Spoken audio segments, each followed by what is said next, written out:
पश्चिम बंगाल में आपको यही खादर मैदान मिलेगा। ठीक है, अब ये क्लियर हुआ। बांगर मतलब पुराना, खादर मतलब नया। अच्छा, जब नदी अपने सफर के अंत में मतलब समुद्र में मिलने वाली होती है तब क्या होता है? हमने डेल्टा के बारे में सुना है। हाँ, तो जब नदी अपनी वृद्धावस्था में पहुंचती है तो उसकी गति बहुत धीमी हो जाती है, थक जाती है, कह सकते हैं। तो वो अपने साथ लाई हुई महीन मिट्टी और गाद को मुहाने पर ही जमा कर देती है। इसी त्रिभुजाकार स्थलाकृति को डेल्टा कहते हैं। तो क्या हम इसे खादर का ही विस्तार मान सकते हैं? हाँ बिल्कुल, इसे खादर का ही विस्तार माना जाता है।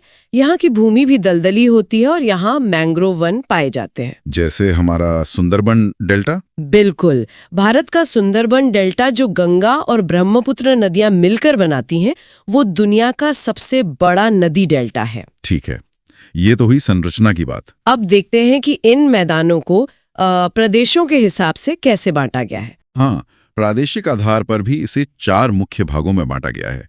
पंजाब व हरियाणा के मैदान, फिर गंगा के मैदान, राजस्थान के मैदान और सबसे पूर्व में ब्रह्मपुत्र के मैदान। चलिए पंजाब के मैदान से शुरू करते हैं।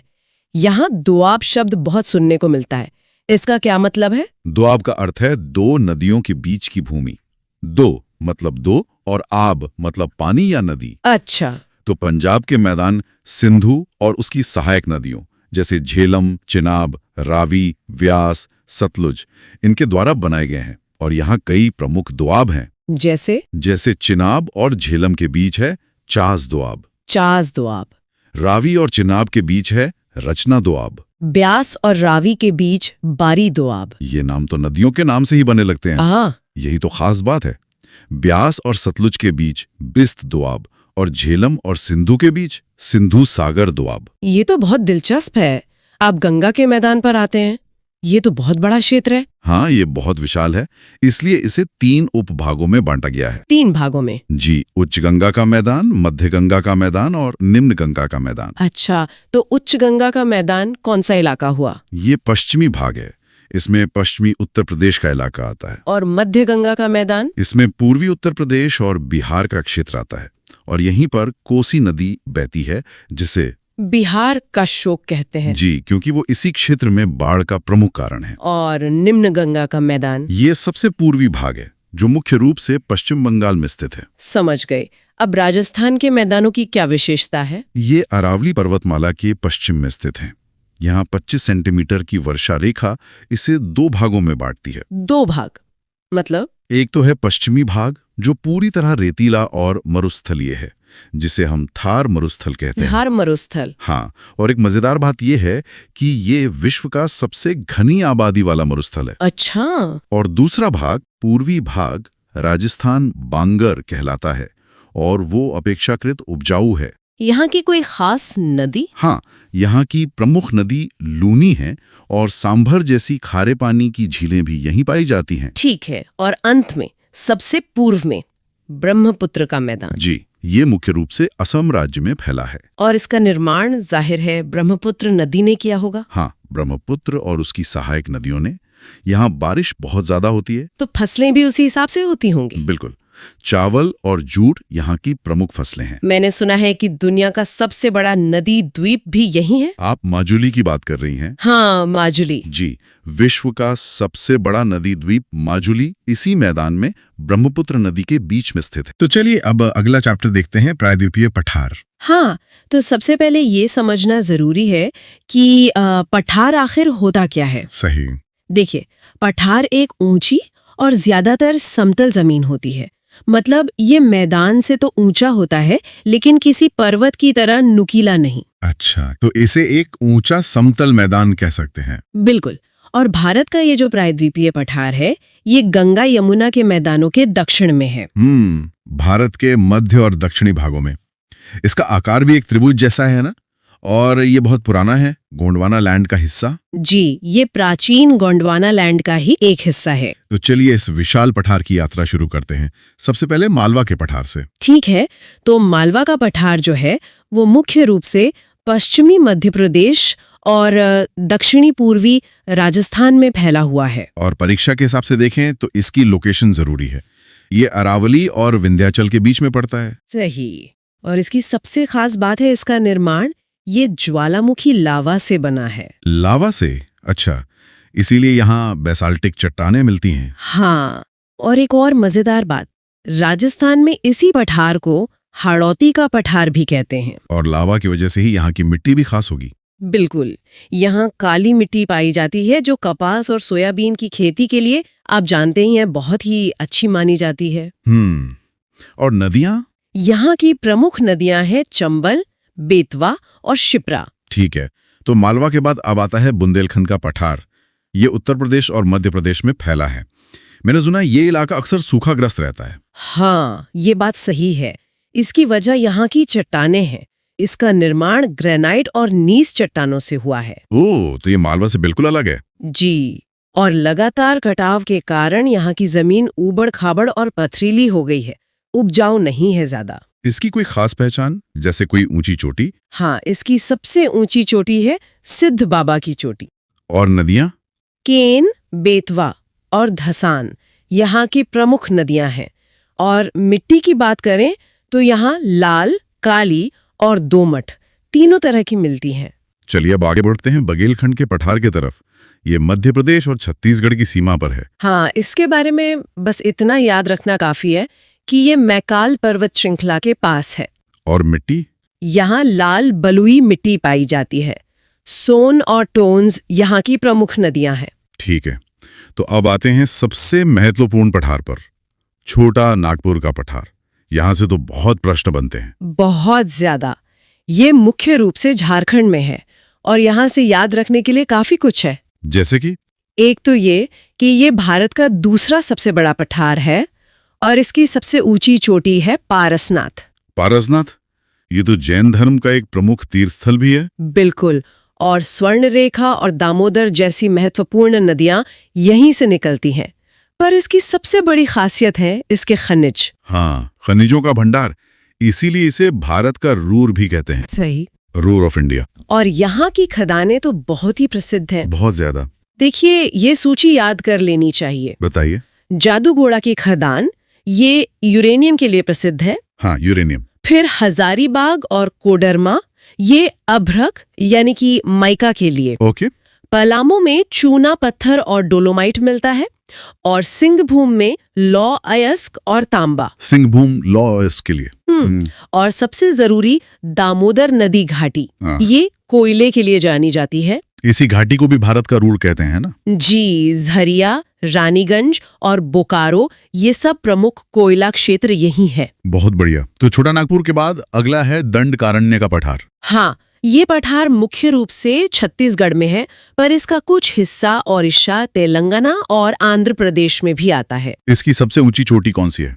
इसकी सबसे ऊंची चोटी है नंदीराज और यहाँ की प्रमुख नदी है इंद्रावती। इंद्रावती नदी। हाँ, इसी पर तो वो प्रसिद्ध चित्रकूट जलप्रपात है। बिल्कुल, जिसे भारत का नियाग्रा भी कहा जाता है। अच्छा, और यहाँ खनिज कौन से मिलते हैं? यहाँ लौह अयस्क और चूना पत्थर प्रचुर मात्रा में मिलता है। ठीक है, अब चलते हैं उत्तर पूर्व की ओर, मेघालय के पठार पर। ये प्रायद्वीपीय पठार का ही पूर्वी विस्तार है ना? जी हाँ, ये राजमहल गारो दर्रे से मुख्य पठार से अलग होता है।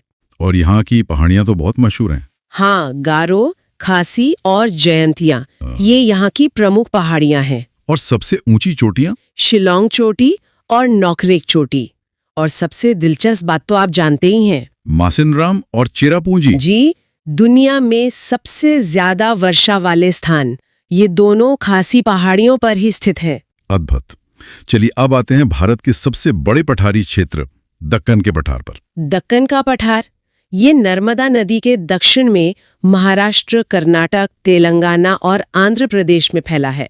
बहुत विशाल है ये। और इसका निर्माण भी ज्वालामुखी से ही हुआ है? हाँ, इसका निर्माण क्रिटेशियस काल में ज्वालामुखी विस्फोट से निकले लावा से हुआ था और इस लावा से बने क्षेत्र को दक्कन ट्रैप कहते हैं। दक्कन ट्रैप? हाँ। और यहाँ भी फिर काली मिट्टी मिलती होगी? बिल्कुल, यहाँ की बेसाल्ट चट्टानों के टूटने से काली मिट्टी बनती है, जिसे रेगुर मिट्टी भी कहते हैं। और ये कपास की खेती के लिए सर्वोत्तम है। दक्कन के पठार को भी तो कई हिस्सों में बांटा गया है। हाँ, और परीक्षा के लिए इन्हें अलग अलग समझना जरूरी है। तो चलिए एक एक करके देखते हैं। सबसे पहले कर्नाटक का पठार। इसकी सबसे ऊंची चोटी है मुलायनगिरी। और कुद्रेमुख भी यही है जो लौह अयस्क के लिए प्रसिद्ध है। सही। और बाबा बुदन की पहाड़ियां वो कॉफी के लिए जानी जाती हैं। कॉफी के लिए, अच्छा। हाँ। अगला है तेलंगाना का पठार। हाँ, इसकी सबसे ऊंची चोटी है डोलीगुट्टा और कृष्णा नदी इसे दक्षिण में रायलसीमा पठार से अलग करती है। और हैदराबाद शहर भी तो यही है। जी, हैदराबाद शहर मूसी नदी के किनारे बसा है। ठीक है, फिर आता है रायलसीमा का पठार, जिसे आंध्र प्रदेश का पठार भी कहा जाता है। ये एक वृष्टि छाया क्षेत्र है, मतलब रेन शैडो रीजन। अच्छा, मतलब यहाँ बारिश कम होती है। बहुत कम। पेन्नार यहाँ की मुख्य नदी है और भारत का 90% से ज्यादा बेराइट्स यहीं पाया जाता है। वाह। और चौथा हिस्सा है महाराष्ट्र का पठार। हाँ, यानी दक्कन ट्रैप।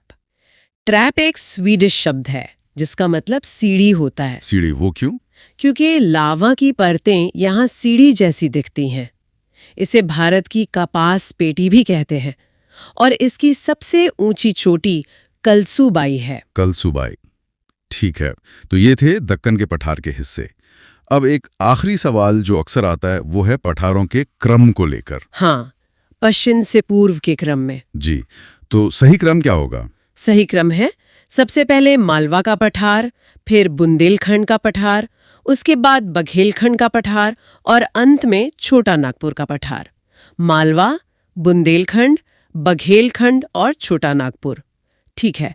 और अगर कोई भोपाल से रांची तक सीधी रेखा में यात्रा करे तो वो सबसे पहले मालवा पठार को पार करेगा, फिर बघेलखंड पठार और अंत में छोटा नागपुर पठार पे पहुंचेगा। अब अगला चैप्टर देखते हैं, तटीय मैदान। बिल्कुल। तो भारत का जो प्रायद्वीपीय पठार है उसके दोनों किनारों पर, मतलब पूरब और पश्चिम में समतल जमीन की एक संकरी पट्टी है।